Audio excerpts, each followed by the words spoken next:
I have no illusions about what will happen to us if we are caught. That is an excerpt from 20 Days in Mariupol. The Oscar-nominated documentary follows the earliest days of the deadly war in Ukraine. Director Mstyslav Chernov and his team of Associated Press journalists were the last media members in Mariupol at the start of Russia's invasion 2 years ago. They spent more than 2 weeks in the war-torn city as it was completely surrounded by Russian troops. And Mstyslav Chernov joins us now. Thank you so much for being with us. I mean, this is a powerful piece. You risked your life to make this. What inspired you to take such a risk? I'm an international journalist first, but also I'm a Ukrainian. And for all Ukrainians, this war started 10 years ago.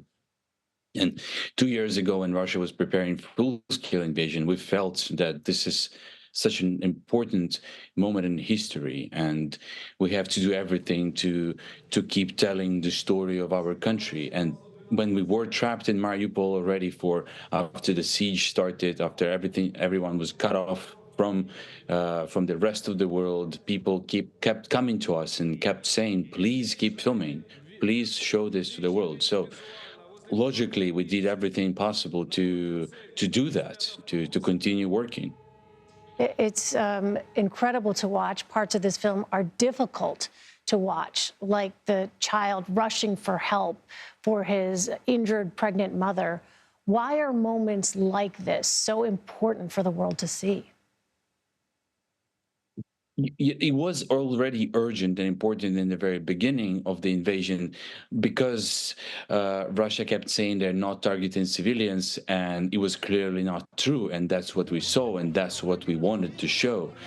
Right now, when Ukraine became frequently a political bargaining chip, a political topic that everybody's arguing about, I really want the world to see that this is actually a humanitarian topic, a humanitarian catastrophe that is still unfolding. It wasn't only Mariupol, but every day there are bombs falling on Ukraine. Today, 6 people were killed, and it's just going on, and I don't see how it ends.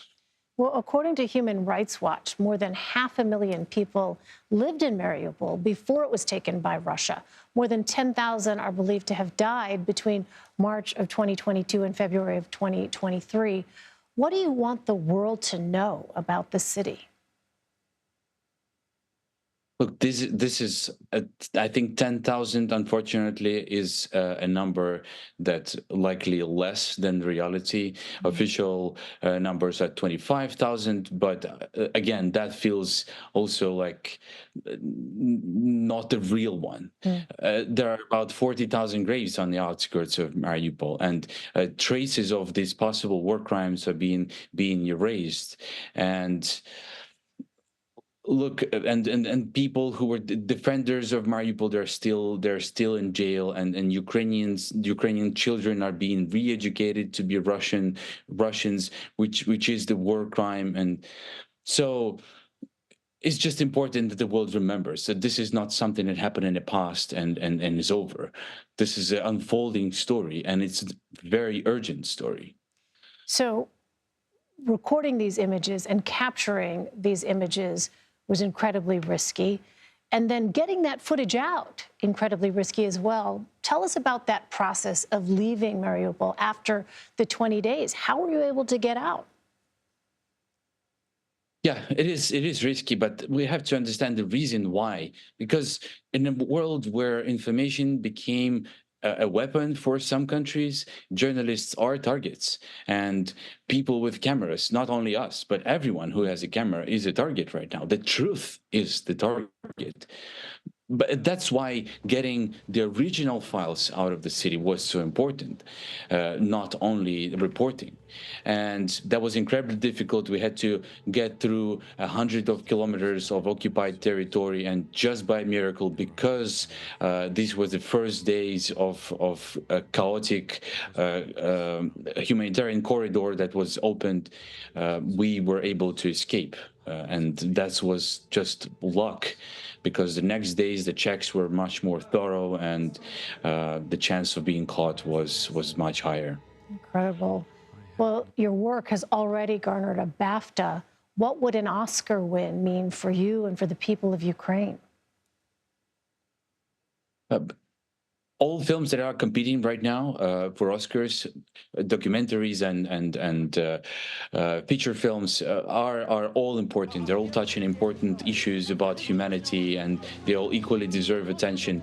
It means a lot for Ukraine to be able to keep talking, to be able to keep people paying attention to the topic of Ukraine, that the fact that Russia keeps attacking Ukraine, and especially in a time when there is so much other tragedies happening around the world and the attention is shifting elsewhere and politicians keep arguing about help for Ukraine. I think the attention to civilians, the attention to suffering of Ukrainians is crucial. So it would really help.